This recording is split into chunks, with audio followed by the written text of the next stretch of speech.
Hello everyone, Ernest അക്കാഡമിയുടെ പുതിയൊരു വീഡിയോയിലേക്ക് എല്ലാവർക്കും സ്വാഗതം. നമ്മൾ ഇന്ന് വന്നിരിക്കുന്നത് ഇലക്ട്രോണിക്സ് ഉദ്യോഗാർത്ഥികൾക്കായിട്ടുള്ള ഒരു വീഡിയോയുമായിട്ടാണ്. അതായത് ഇലക്ട്രോണിക്സ് ഉദ്യോഗാർത്ഥികളെ സംബന്ധിച്ച് നിരവധി എക്സാമുകളാണ് വരാനിരിക്കുന്നത്. നോട്ടിഫിക്കേഷൻ വന്നതും അതേപോലെ നോട്ടിഫിക്കേഷൻ വരാനിരിക്കുന്നതുമായ നിരവധി എക്സാമുകളാണ് അവരുടെ മുൻപിലുള്ളത്. അപ്പൊ നമുക്ക് ഈ വീഡിയോയിലൂടെ അത് ഏതൊക്കെയാണെന്നൊക്കെ ഒന്ന് നോക്കാം. അപ്പൊ നമുക്ക് എക്സാമുകളുടെ ലിസ്റ്റ് നോക്കുകയാണെങ്കിൽ assistant engineer PWD, lecturer in electronics engineering, engineering assistant overseer grade 1, assistant loco pilot, railway junior engineer. ഇത്രയും എക്സാംസ് ആണ് ഇലക്ട്രോണിക്സ് ഉദ്യോഗാർത്ഥികൾക്കായിട്ട് വരാനിരിക്കുന്നത്. ഇതിൽ assistant engineer, lecturer in electronics, engineering assistant, assistant loco പൈലറ്റിന്റെ ഒക്കെ നോട്ടിഫിക്കേഷൻ ഓൾറെഡി വന്നു കഴിഞ്ഞു. പിന്നീട് നമുക്കിനി വരാനിരിക്കുന്ന ഒരു നോട്ടിഫിക്കേഷൻ എന്ന് പറയുന്നത് റെയിൽവേ ജൂനിയർ എഞ്ചിനീയറിന്റേതാണ്. ഇപ്പോൾ PSC നടത്തുന്ന എക്സാംസ് ആണ് assistant engineer PWD, engineering assistant, lecture in electronics engineering എന്ന് പറയുന്നത്. അതിൽ അസിസ്റ്റന്റ് എഞ്ചിനീയറിന്റെ കാറ്റഗറി നമ്പർ 071/2024 ആയിരുന്നു. അതിന്റെ എക്സാം ഡേറ്റ് വന്നിരിക്കുന്നത് 29/7/2025 ആണ്. അതേപോലെ എഞ്ചിനീയറിംഗ് അസിസ്റ്റന്റിന്റെ കാറ്റഗറി നമ്പർ 578/2024 ആയിരുന്നു. അതിന്റെ എക്സാം സ്ലോട്ട് വന്നിരിക്കുന്നത് സെപ്റ്റംബർ നവംബർ മാസങ്ങളിലാണ്. 2025 സെപ്റ്റംബർ നവംബർ മാസങ്ങളിലാണ് എഞ്ചിനീയറിംഗ് അസിസ്റ്റന്റിന്റെ എക്സാം സ്ലോട്ട് വന്നിരിക്കുന്നത്. അതേപോലെ മറ്റൊരു പ്രധാനപ്പെട്ട എക്സാം ആണ് ലെക്ചർ ഇൻ ഇലക്ട്രോണിക്സ് എഞ്ചിനീയറിംഗ് എന്ന് പറയുന്നത്. അതിന്റെ കാറ്റഗറി നമ്പർ എന്ന് പറയുന്നത് 720/2024 ആയിരുന്നു. അതിന്റെ എക്സാം സ്ലോട്ട് വന്നിരിക്കുന്നത് ഓഗസ്റ്റ് ഒക്ടോബർ മാസങ്ങളിലാണ്. അപ്പോൾ ഈ 3 എക്സാംസിന്റെയും ഓൾറെഡി അസിസ്റ്റന്റ് എഞ്ചിനീയറിന്റെ ഡേറ്റ് വന്നു കഴിഞ്ഞു. ഇനി വരാനുള്ളത് എഞ്ചിനീയറിംഗ് അസിസ്റ്റന്റിന്റെയും അതേപോലെ ലെക്ചർ ഇൻ ഇലക്ട്രോണിക്സിന്റെയും ആണ്. അപ്പോൾ അതിന്റെയും എക്സാം ഡേറ്റ് ഉടനെ തന്നെ സെപ്റ്റംബർ ഒക്ടോബർ മാസങ്ങളായിട്ട് അല്ലെങ്കിൽ ഓഗസ്റ്റ് ഒക്ടോബർ മാസങ്ങളൊക്കെ ആയിട്ട് വരുന്നതായിരിക്കും. അപ്പോൾ എല്ലാവരും നല്ല രീതിയിൽ തന്നെ പഠിക്കുക. റെയിൽവേയുടെ സൈഡിൽ നിന്ന് വരുന്ന മറ്റ് 2 എക്സാംസ് ആണ് അസിസ്റ്റന്റ് ലോക്കോ പൈലറ്റും റെയിൽവേ ജൂനിയർ എഞ്ചിനീയർ എന്ന് പറയുന്നത്. അതിൽ അസിസ്റ്റന്റ് ലോക്കോ പൈലറ്റിന് നോട്ടിഫിക്കേഷൻ വന്നു. അതിന്റെ ആപ്ലിക്കേഷൻ ഡേറ്റ് ഒക്കെ ക്ലോസ് ആയിട്ടുണ്ട്.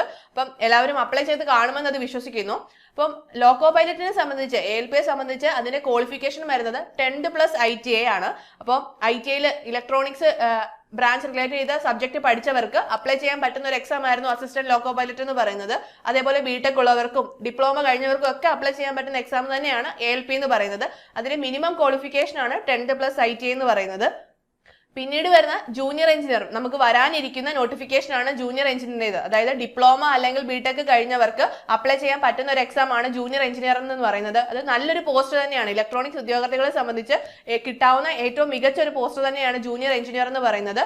അപ്പോൾ അതിന്റെ ഏജ് ലിമിറ്റ് വരുന്നത് 33 വയസ്സ് വരെയാണ്. അപ്പോൾ അതിന്റെ നോട്ടിഫിക്കേഷൻ വരാൻ പോകുന്നതേ ഉള്ളൂ. ജൂലൈ ഓഗസ്റ്റ് മാസങ്ങളിലൊക്കെ ആയിട്ട് അതിന്റെ നോട്ടിഫിക്കേഷൻ വരുമെന്നാണ് റെയിൽവേയുടെ എക്സാം കലണ്ടറിൽ പറഞ്ഞിരിക്കുന്നത്. അപ്പോൾ ALPയുടെ നോട്ടിഫിക്കേഷൻ വരുമെന്ന് പറഞ്ഞ ടൈമിൽ തന്നെയാണ് ALPയുടെ നോട്ടിഫിക്കേഷൻ വന്നിരിക്കുന്നത്. അപ്പം നെക്സ്റ്റ് ടെക്നീഷ്യന്റെ നോട്ടിഫിക്കേഷൻസ് വരാനുണ്ട്. അതേപോലെ അത് കഴിഞ്ഞ് വരാൻ പോകുന്ന എക്സാം ആണ് ജൂനിയർ എഞ്ചിനീയറിന്റെ എന്ന് പറയുന്നത്. അപ്പോൾ ജൂനിയർ എഞ്ചിനീയറിന്റെ നോട്ടിഫിക്കേഷൻ ആ മാസങ്ങളിൽ ജൂലൈ ഓഗസ്റ്റ് മാസങ്ങളിലൊക്കെ തന്നെ നമുക്ക് പ്രതീക്ഷിക്കാവുന്നതാണ്. ലോക്കോ പൈലറ്റിനെ സംബന്ധിച്ച് 10,000-ഓളം വേക്കൻസികളായിരുന്നു വന്നിരുന്നത്. അപ്പം ജൂനിയർ എഞ്ചിനീയറിനും അത്രയും തന്നെ നല്ലൊരു വേക്കൻസികൾ തന്നെ നമുക്ക് പ്രതീക്ഷിക്കാവുന്നതാണ്. അപ്പം എല്ലാവരും നല്ല രീതിയിൽ തന്നെ പഠിച്ചു കഴിഞ്ഞാൽ നമ്മുടെ ഇത്രയും സെറ്റ് ഓഫ് ഒരു നമ്പർ എക്സാം നമ്മുടെ മുമ്പിലുണ്ട്. അപ്പം ഒരു എക്സാമിന് വേണ്ടി പഠിച്ചു തുടങ്ങിയാൽ തന്നെ നമുക്ക് ബാക്കി എക്സാംസിനും അത് യൂസ്ഫുൾ ആവും. കാരണം റെയിൽവേ എക്സാംസിനെ സംബന്ധിച്ച് CBT 1 എന്ന് പറയുന്നത് ജനറൽ ആണ്. പക്ഷേ CBT 2ലേക്ക് വരുമ്പോൾ നമ്മുടെ ട്രേഡുമായി റിലേറ്റ് ചെയ്ത ക്വസ്റ്റ്യൻസ് ആയിരിക്കും കൂടുതൽ ഉണ്ടാവുക.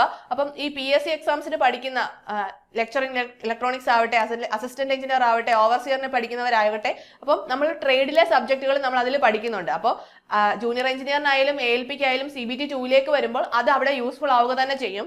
അപ്പം എല്ലാവരും നല്ല രീതിയിൽ തന്നെ പഠിക്കുക.